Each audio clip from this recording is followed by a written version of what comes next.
Hello friends, बात करेंगे इस वीडियो में मार्केट के ऊपर। अब देखिए, मार्केट यहाँ पर कल से शुरू होने वाला है। पूरे हफ्ते को लेकर अपडेट क्या है इस वीडियो में, एक ही वीडियो में कवर करेंगे। बहुत इंपॉर्टेंट वीडियो होगा, वीडियो को ध्यान से देखना। अब फ्राइडे के सेशन में आपको क्या देखने को मिला? शार्प करेक्शन देखने को मिला है। देख सकते हो मार्केट यहाँ पर 193 पॉइंट्स आपको नीचे देखने को मिला।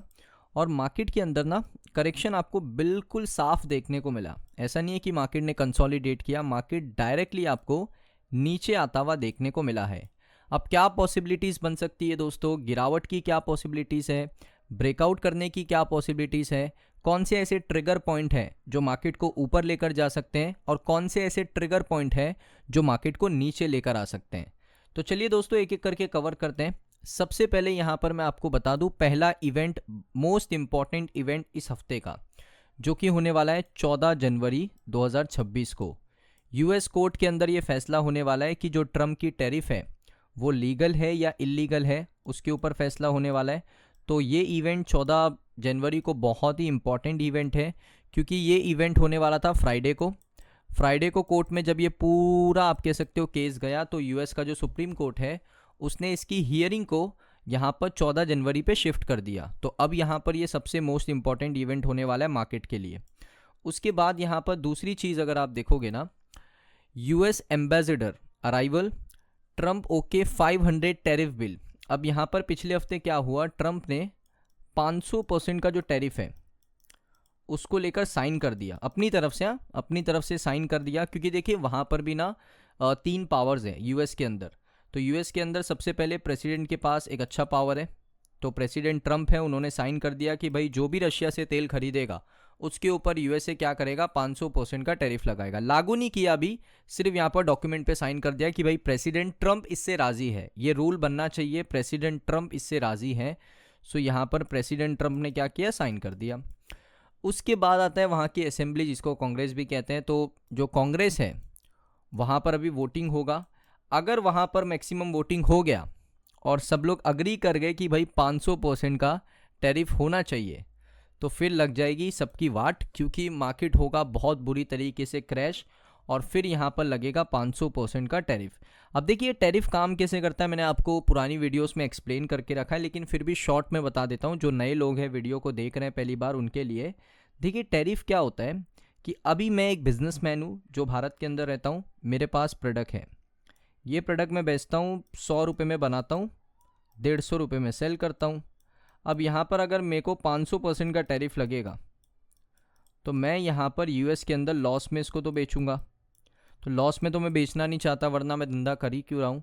तो यहाँ पर इससे क्या होगा, अगर 500% का टैरिफ लग जाएगा ना कोई भी कंट्री के ऊपर, इंडिया की बात छोड़ दो, इंडिया और यूएस के आपस में अगर रिलेशन ख़राब होते हैं, इंडिया भी यूएस के ऊपर टैरिफ लगाता है, तो यहाँ पर जो आईफोन बिकते हैं वो काफ़ी एक्सपेंसिव हो जाएंगे, यूएस के जो प्रोडक्ट बिकते हैं वो काफ़ी एक्सपेंसिव हो जाएंगे, इंडियन प्रोडक्ट जो यूएस में बिकते हैं उनका भाव काफ़ी बढ़ जाएगा, और कोई बेचना भी नहीं चाहेगा। दोनों ही कंट्रीज़ के बीच में रिलेशन ख़राब हो जाएगा, दोनों ही कंट्रीज़ के बीच में प्रोडक्ट्स यहाँ पर शॉर्ट हो जाएंगे, डिमांड बढ़ जाएगा, तो बहुत चीज़ें ख़राब हो जाएंगी।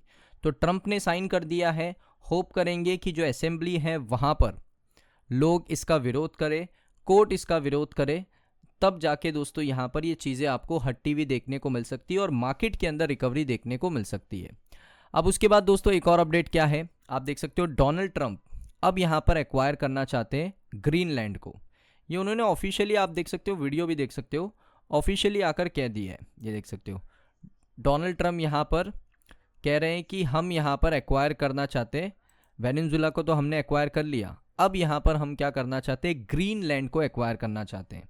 इसका रीज़न क्या है? इसका रीज़न उन्होंने सिंपल यहाँ पर बताया है कि हम यहाँ पर वेनेजुएला के बाद अब यहाँ पर ग्रीनलैंड को इस वजह से एक्वायर करना चाहते हैं क्योंकि वो क्रूशल है यूएस की नेशनल सिक्योरिटी के लिए, क्योंकि वहाँ पर मिलिट्री एक्टिविटी काफ़ी बढ़ चुकी है रशिया की और चाइना की। इस वजह से हम यहाँ पर ग्रीनलैंड को क्या करना चाहते हैं, एक्वायर करना चाहते हैं।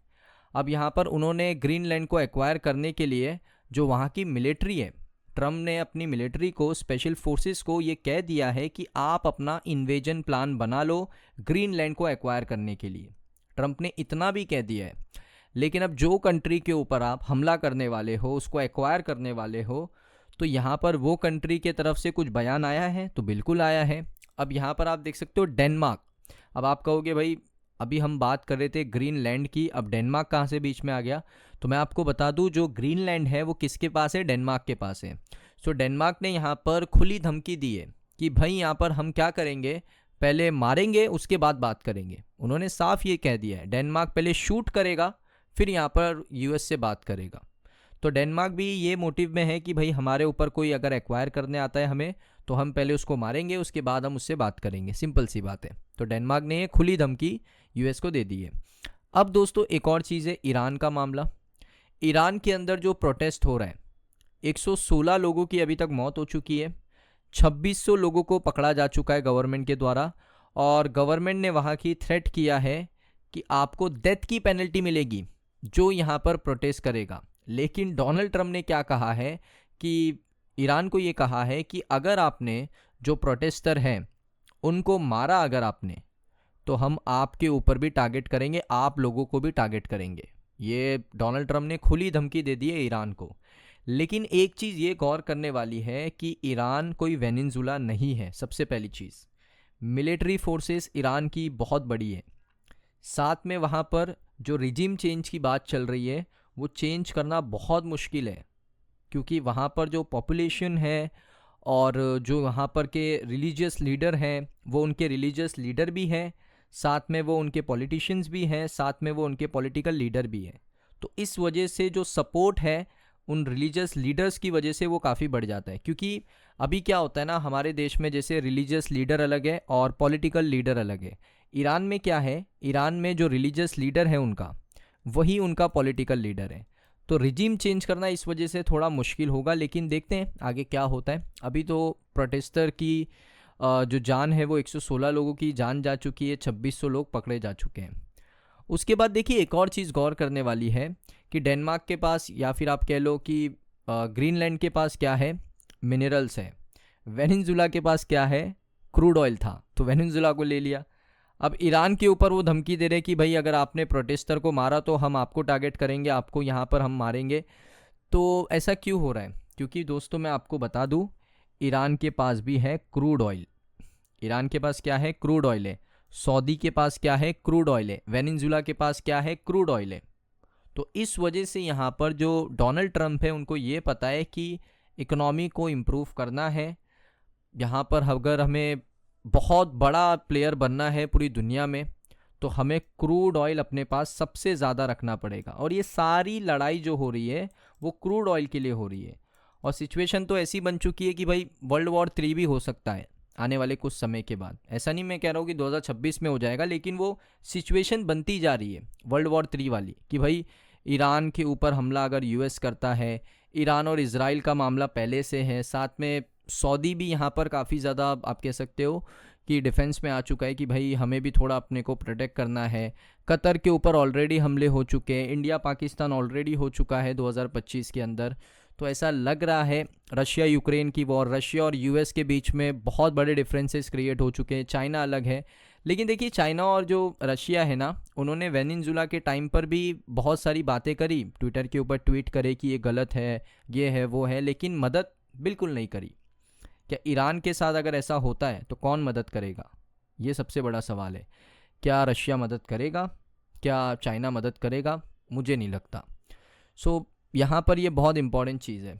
उसके बाद यहाँ पर आप देख सकते हो कि जो पीयूष गोयल है, उन्होंने यूएस ट्रेड डील के ऊपर यहाँ पर क्या बयान दिया। उन्होंने कहा कि भाई भरोसा रखो हमारे ऊपर, हम यहाँ पर ट्रेड डील करके रहेंगे।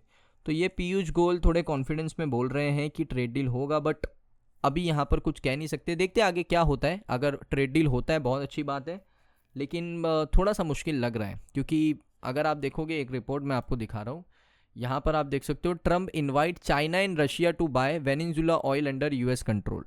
यहाँ पर इंडिया का नाम नहीं है। तो ये ट्रम्प का जो ईगो है, जो ईगो में ट्रम्प बोल रहे हैं कि चाइना और रशिया को तो इन्वाइट किया, चाइना तो आपका सबसे पहला और सबसे बड़ा दुश्मन है, आपने उसको इन्वाइट किया। आपने रशिया को इनवाइट किया जो कि आपका सेकंड मोस्ट थ्रेट है, लेकिन आपने इंडिया को इनवाइट नहीं किया कि इंडिया आके वेनेजुला का ऑयल बाय करे, क्योंकि इंडिया तो आपका फ्रेंड था। मोदी एंड आपके रिलेशंस काफ़ी अच्छे थे, पीएम मोदी और डोनाल्ड ट्रंप के रिलेशंस। आपने इंडिया का नाम नहीं लिया। सो यहाँ से उनका ईगो बता रहे हैं कि भाई अब यहाँ पर इंडिया को थोड़ा सा हमें कमज़ोर करना है।